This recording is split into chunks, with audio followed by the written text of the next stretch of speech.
So you have that idea of the starving artist.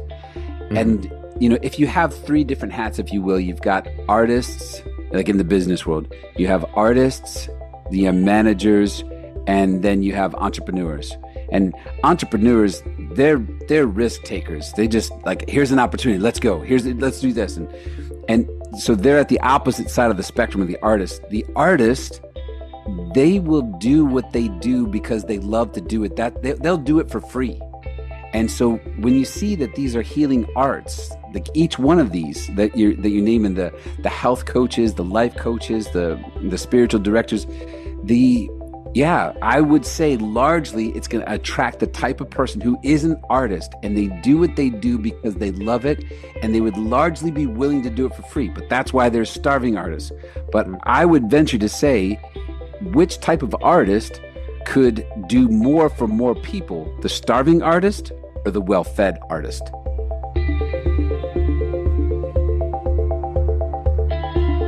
Welcome to another episode of the Health Coach Academy podcast. I'm your host, Omar Cumberbatch of OmarCumberbatch.com. This show has been years in the making, and I guess it's going to be some kind of synchronistic event for someone who's listening and stumble upon it at this time, because I've been working with Brian Metzger, who's our guest today, for 2 years. He is my spiritual advisor. He's someone who has made such an impact in my life just through a variety of reasons. I mean, I could go into it for an hour, but the business, life, anything that you can imagine, his coaching of me over the last 2 years has helped me tremendously in so many different avenues. I cannot give him enough praise. But he jumped on the show today and he just drops like his usual incredible knowledge and just shows how the spiritual component to everything has incredible benefits. And these benefits help your business, help your life, help your relationships. And it really just is under umbrella of so many magnificent things that I'm really excited to even have him as an opportunity. I mean, spiritual direction, talk about health coaching being something that maybe people aren't necessarily aware of, but we have people out there who are helping us in this realm is really, really amazing. And I'm so excited to share him with you. As always, please leave a rating and review on iTunes. It continuously gets me awesome guests, and just like Brian and all the other 200 plus guests at this point who've jumped on Health Coach Academy podcast. So I'm really excited to share. So let's go. Let's jump into it. Hey, Brian, welcome to the show. It's been too long. We've been speaking about this forever, and I'm so happy to share the audience with you. This is a true pleasure to actually interview my spiritual director on the Health Coach Academy podcast. So welcome to the show. Yeah, thank you for that, Omar. It's an honor to be here. I'm looking forward to seeing what this is like.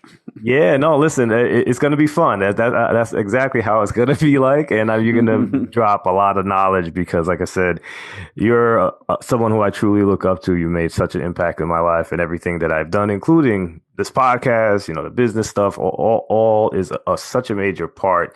And I would never in a million years think that like my pursuit of spirituality had anything to do with business at all, right? So I didn't have that idea. So I think it's going to be very enlightening to a lot of the audience. So I want to give you an opportunity to just tell us a little bit about your background. And then I'm going to ask you a bunch of questions because a spiritual director is not someone you routinely hear of and speak with. So I want to kind of open it up with that.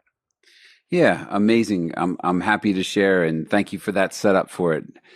See, so my story, I was a Franciscan monk for 21 years. I left the monastery in 2019, and part of that journey was when I entered the monastery, what I knew is I wanted to go deep with God. I was very interested in the spiritual side of things. One thing that I learned while I was there is that a huge part of going deep with God is human formation. So there's lots of not just history and theology and philosophy. There's also lots of psychology and aspects like that for the formation. And another thing that I learned while I was there is the sociology part of it. That particularly as Franciscans, if you want to get close to God, you do that by learning to to help people. So our community was inspired by communities like Mother Teresa and the Missionaries of Charity, where they would live in neighborhoods that were known for where the communities there had the most pain and had the most need. And so that's where our monks would go. And we were in the South Bronx. We were in Harlem. We would go to places when Hurricane Mitch hit Honduras. We went and built a monastery down there in order to help the community there. So these two big dynamics were a huge part of forming me, both the going deeper in God, deeper in understanding God, the presence of God and the mysteries of God, and transformation in God, but also then loving and caring for and serving those that are in the situations in life where they're in the most need. So that was kind of my journey as a monk.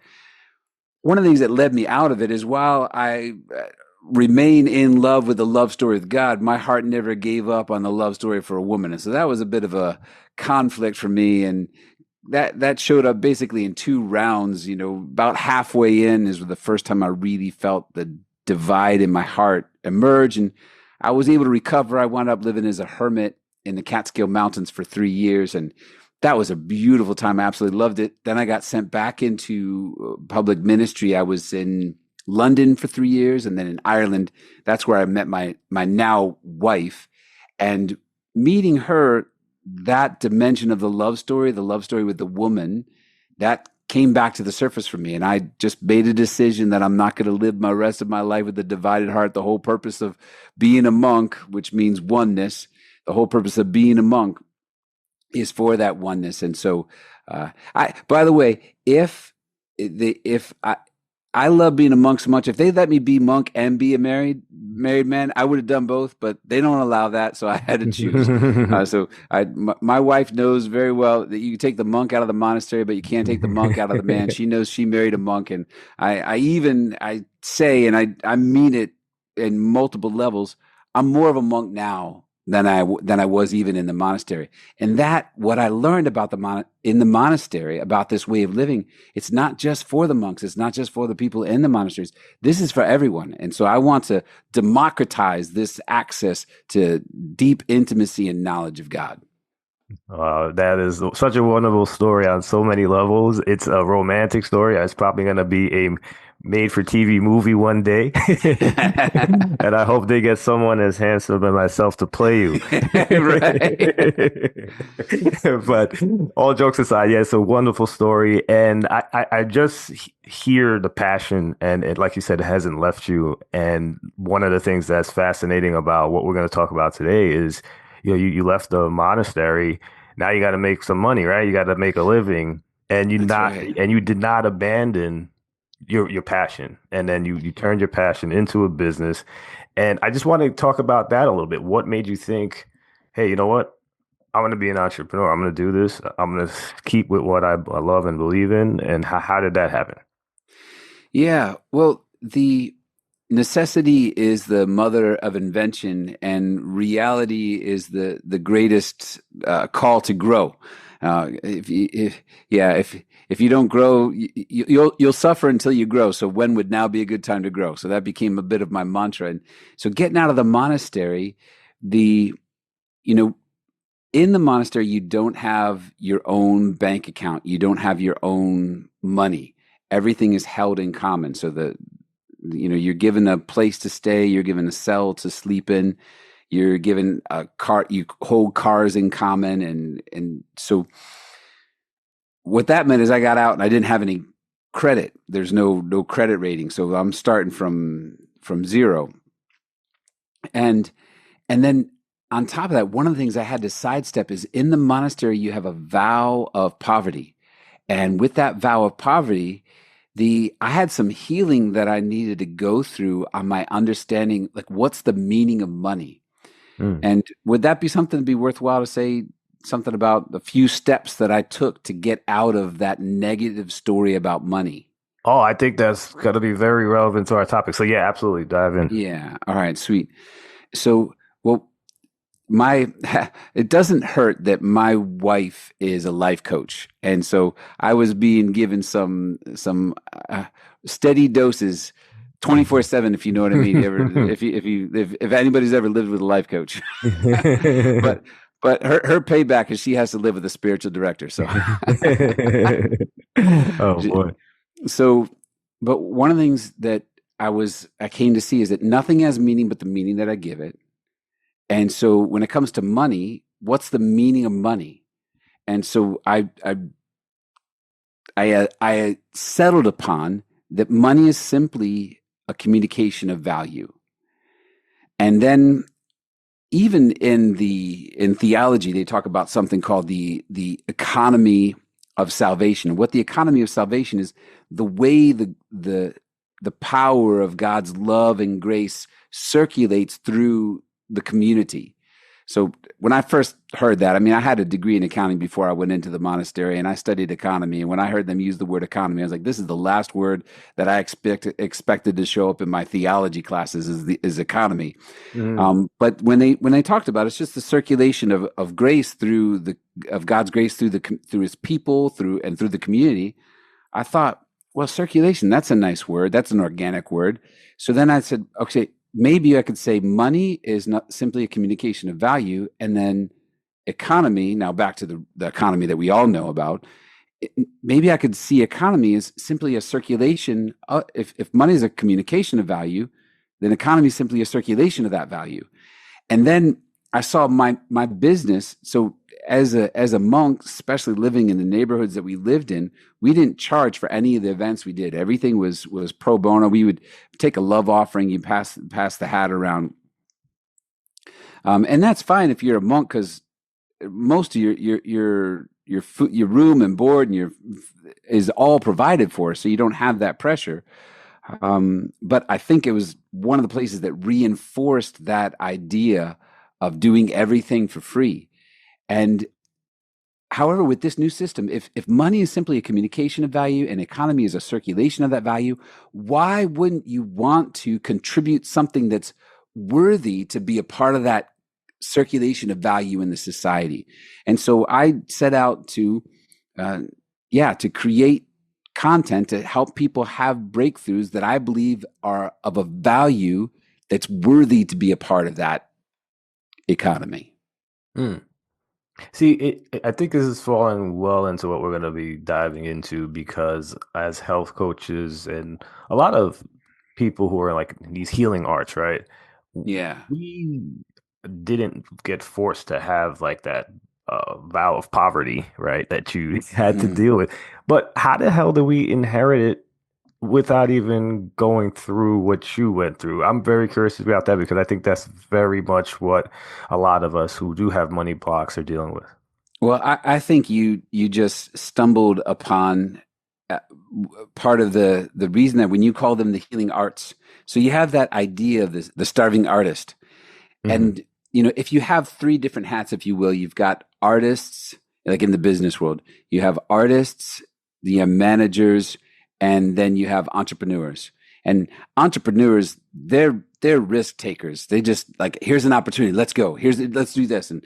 And so they're at the opposite side of the spectrum of the artist. The artist, they will do what they do because they love to do it. They'll do it for free.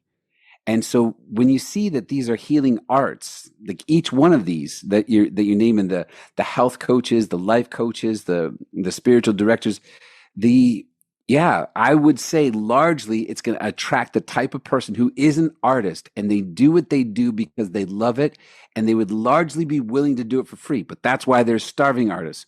But I would venture to say, which type of artist could do more for more people, the starving artist or the well-fed artist? Oh, no, absolutely. And when you put it like that, it makes a ton of sense, right?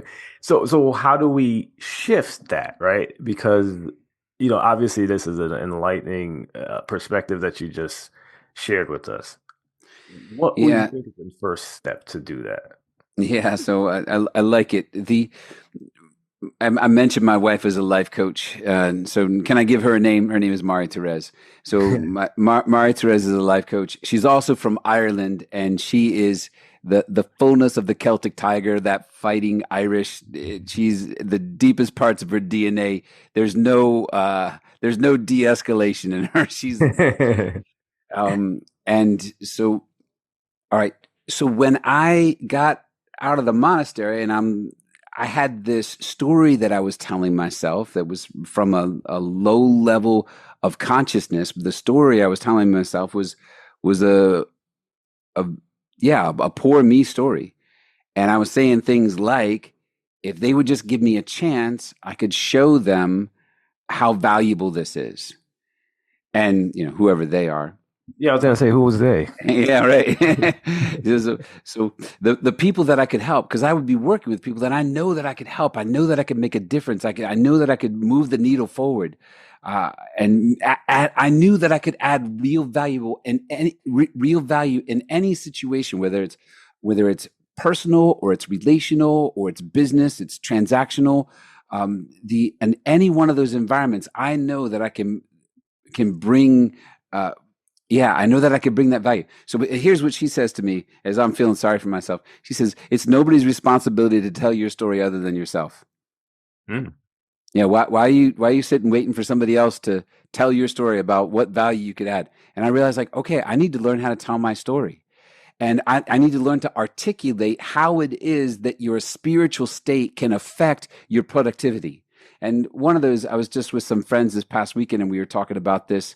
One of them is interested in becoming a life coach, and the other one's interested in becoming a spiritual director. So when we were talking, I was saying that 80% of our productivity, often maybe you hear this 80-20 rule, that we get 80% of the work done in 20% of the time.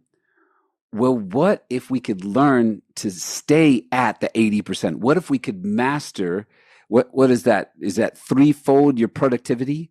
What if everything you did, every time you picked up the pen, every time you sat down to work, every time you picked up the phone to make a call or to write an email, what if you were able to, or however you create your content, what if you were able to be 3 times more fruitful because of the psychological, emotional, and spiritual state you were able to master? Yeah, that's a awesome proposition. Yeah, that would translate directly to results. So there's one way to be able to articulate it. Mm-hmm.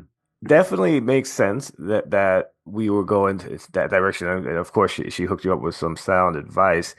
And wow, it just opens up so many different questions that I can go with this, because now that you have a better way of telling your own story, did you do anything specific marketing wise, or how did you get this message out? And what do you think that would be like maybe some fruitful advice for health coaches to tell their story? Because a lot of us, I guess the way that most of us, I say 90% of us, and I can say people in general, we really started figuring something out in our lives and wanted to share it, right?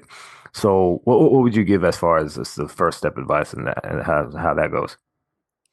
Well, that's the advice that I come to you for, Omar. So, but what I will say is to know that flexibility is power.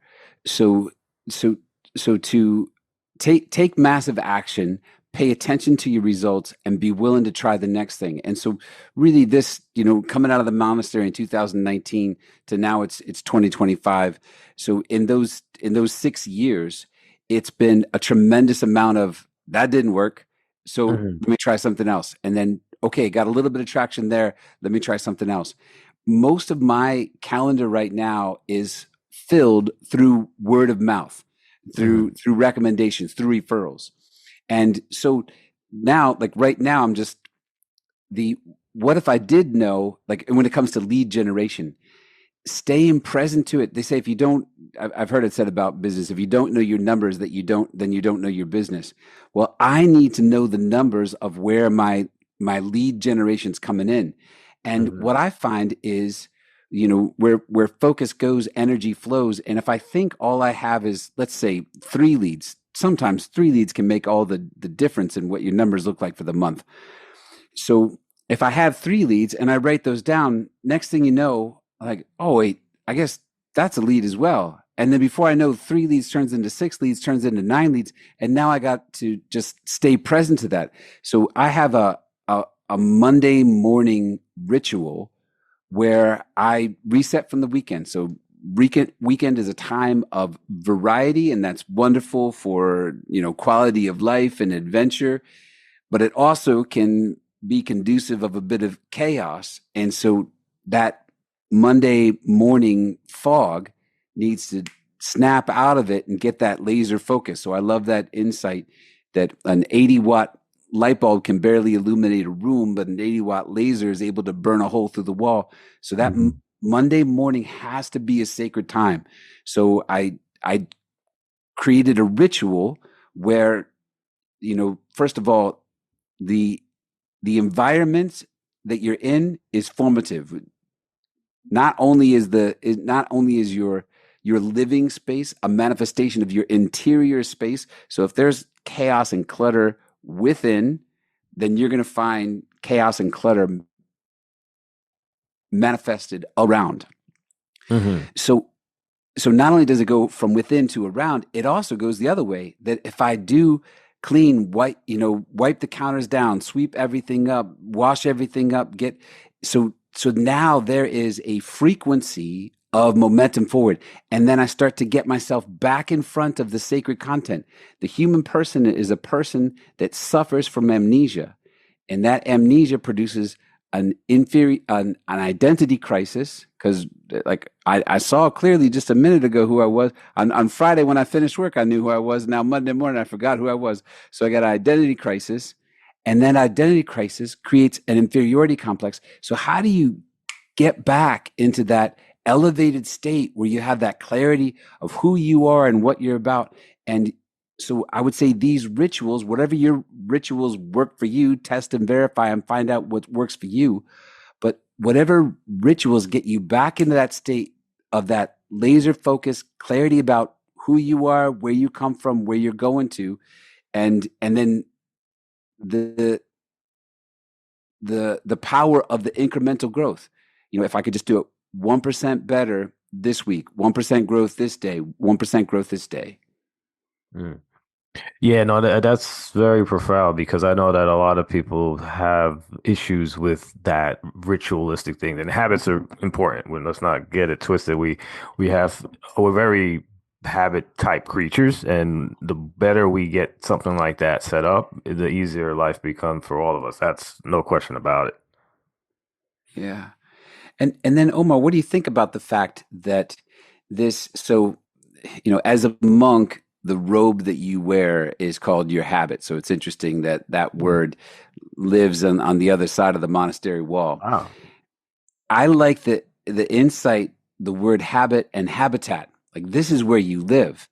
And then the way I see a ritual is once I become aware of the way this habit enables me to engage with sacred content.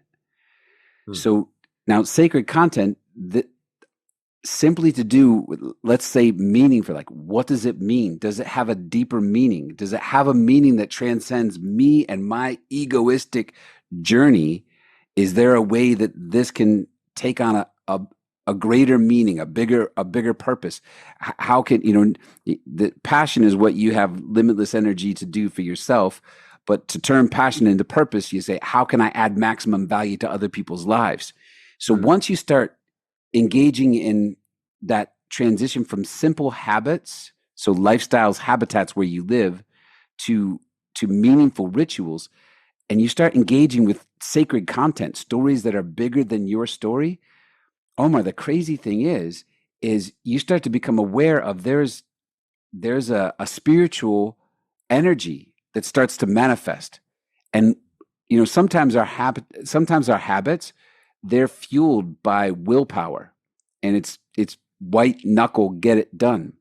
But what if there was a way where everything got easy, where you started to just say yes to this sacred spiritual energy flowing through your life, so that you could loosen your hands and live only from overflow and sidestep one of the worst traps is the burnout.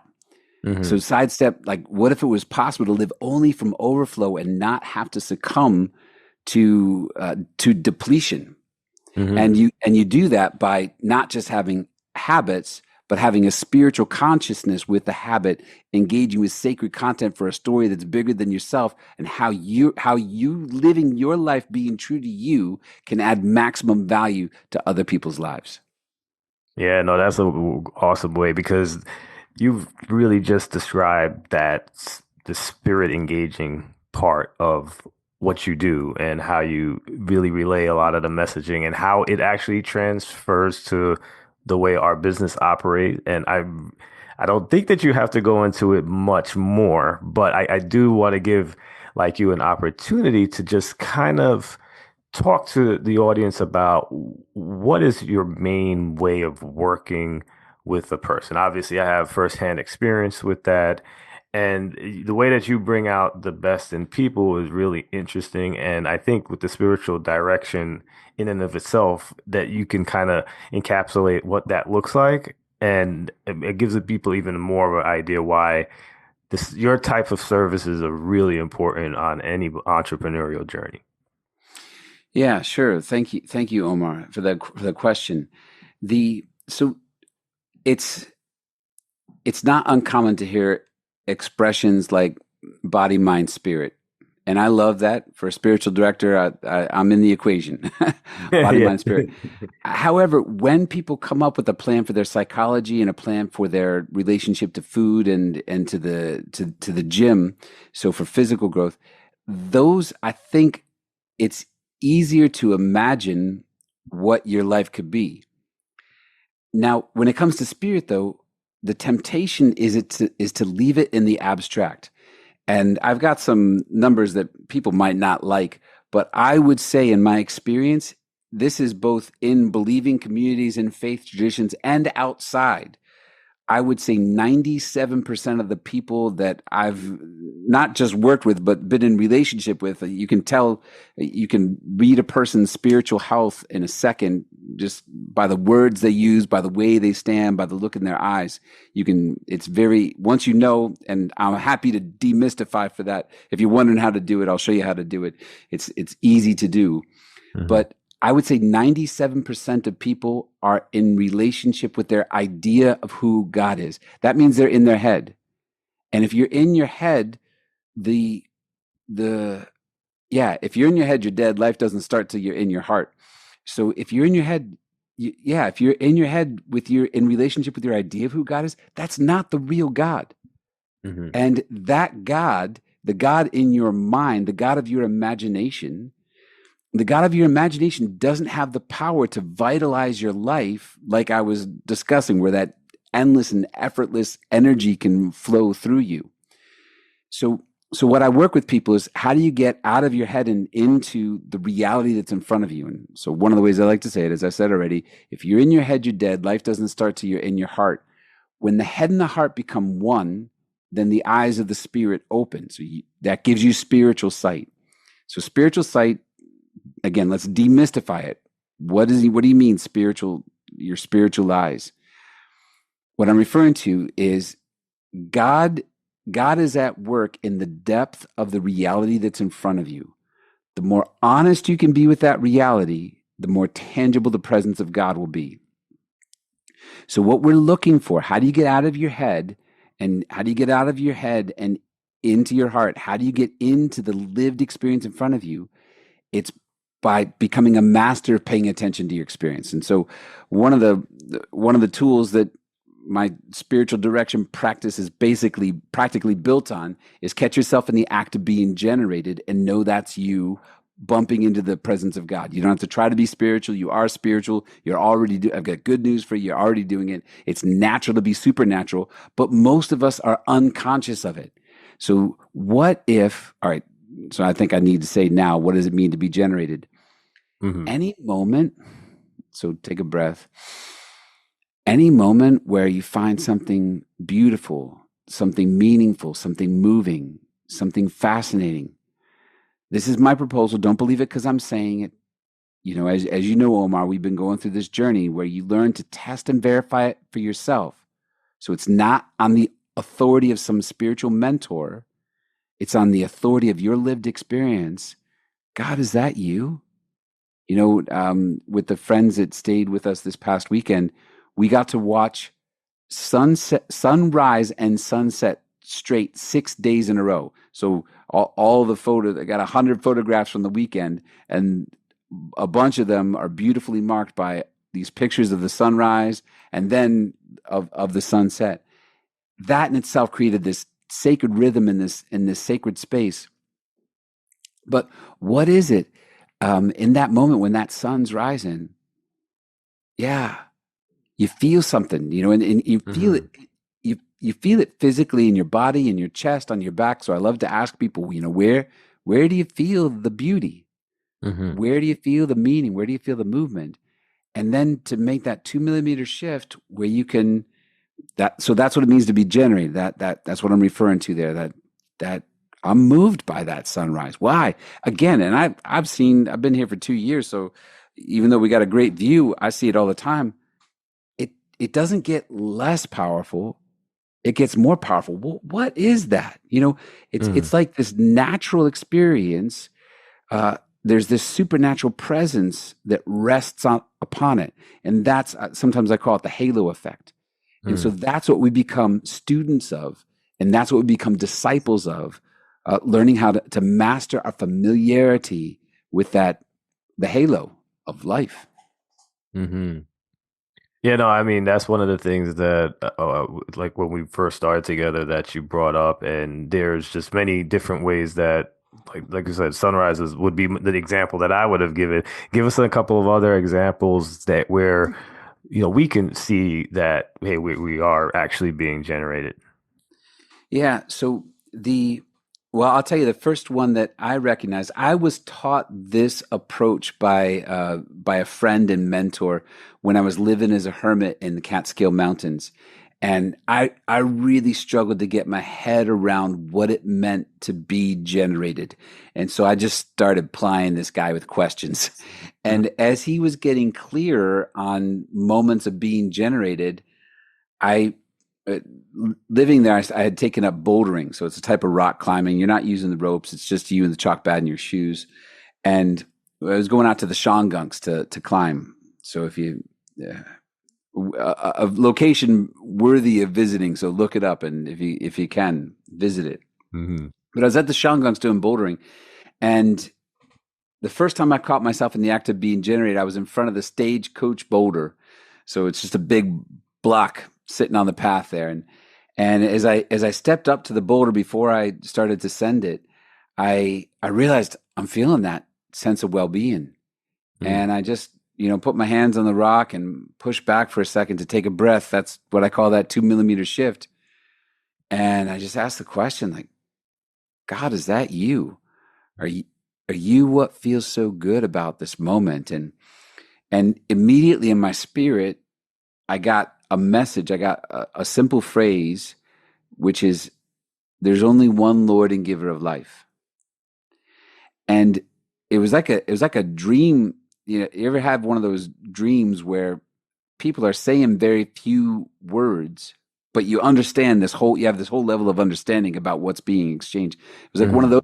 So with those words, the words were simple and few. It was just, there's only one Lord and giver of life. But with that, I was made to understand that as beautiful as this granite rock is, it doesn't have the power to give life. This rock, the green, if I look up and see the green tree line, or the blue sky, or the sunshine, as beautiful as all those things are, they don't have the power to create spiritual vitality to well up within me. And so that was my first occasion. From there, I started to learn, oh my gosh, like, it's not just when I'm climbing, it's the music that I'm listening to. It's the places I love to visit, the food, the people. And I realized that God was what I love about everything that I love.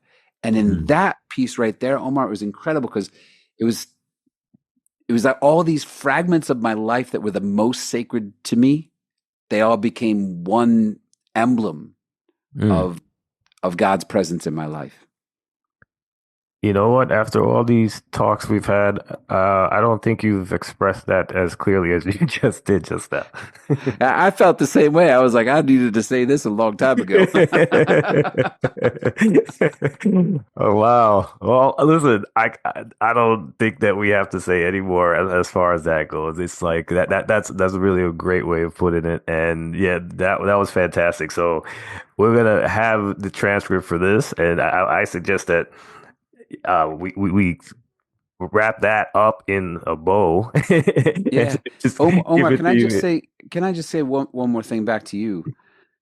The As we close here, is that all right? Am Oh, I? absolutely. Yeah, yeah. No, we I'm, yeah, we yeah, got I'm a little pushing time it. to wrap up. All Yeah, good. yeah, Yeah, go for it. yeah. So no, I'm happy to wrap up there, but I just want to say to you, Omar, there's a book by C.S. Lewis where you ever hear somebody say that authors they keep rewriting the same book and movie producers they keep remaking the same movie, Oh yeah, yeah. and yeah, ultimately there's only one movie that they just keep remaking, and so Yeah. C.S. Lewis actually said something about that. He said that every person is on a journey to learn to utter one word that until they know what it is, they stammer like an idiot trying to say it. Mm. And I want to just honor you, Omar, because if that did come out stronger than I felt it myself when it was coming out, that's down to you and what you're doing here with these podcasts and the way you're present to people, the way you listen to people, the way you ask questions. So I just want to thank you for this opportunity, Omar. Oh no, this is you've been fantastic. I appreciate that. Thank you. And as far as we'll definitely wrap up. I do want to give the opportunity to you to just share, all your information, your website, social media handles, if you have any. I know that we operate mostly through your website, in our relationship. But yeah, any way that people can get in touch with, you and what you do. And really, just I want to just let them know at this point, if you have anything that you would say, hey, listen, if you need help in X, this is where I thrive in as far as the health coach spaces, the business space, even the personal space, because it's all wrapped up under the same umbrella. So yeah, I just want to give you an opportunity to do that. Yeah. So the the type of people that I've been working with, there's some are at the in a dark place at the bottom of the mountain, if you will, and that's a place where I've gone through my own darkness, and I am adept at helping people turn darkness into light. And so whatever you're looking for somebody to stand with you in a place where you feel overwhelmed by, please reach out, and I would be honored to connect with you and to help you in that. However, there's another category of folks, and those are the folks that have climbed to the top of the mountain. They've accomplished everything that they want to accomplish, and they're like, "Is this all?" So they wind up in the same meaning crisis on the other side of the journey. And as well, I say, please reach out to me, and I would be an honor to connect with and to work with you in that place as well. Yeah, no, absolutely. And it is fascinating just to hear that, right? Like we always think there's an end to something, even when we're climbing that mountain and we get to where we think we have to go. It doesn't necessarily mean that we feel 100% great about it, even in those the perspectives. So, but yeah, don't forget, how do we get in touch with you? Yeah. So the website is probably the easiest way to do it, mission1249.com. And then on the website, you can look on the menu, there's links, so you can even get a direct link to my calendar there and see my Facebook, my Instagram and YouTube, and there's YouTube channels.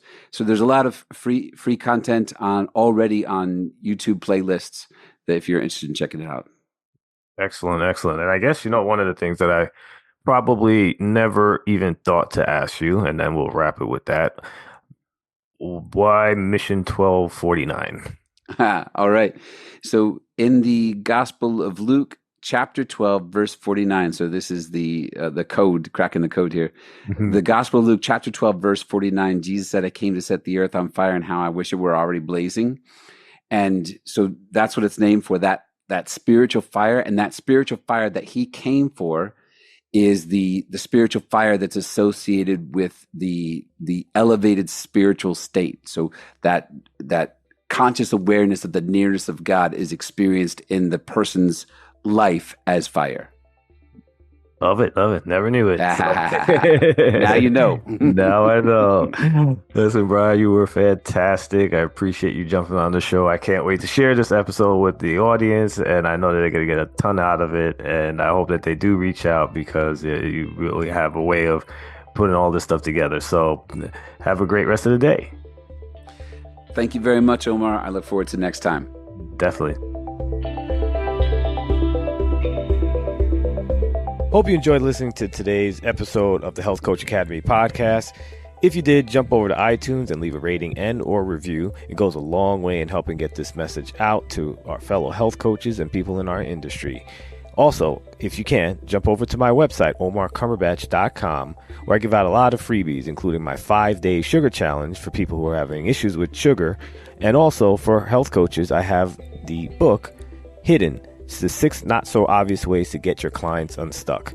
Have a great day.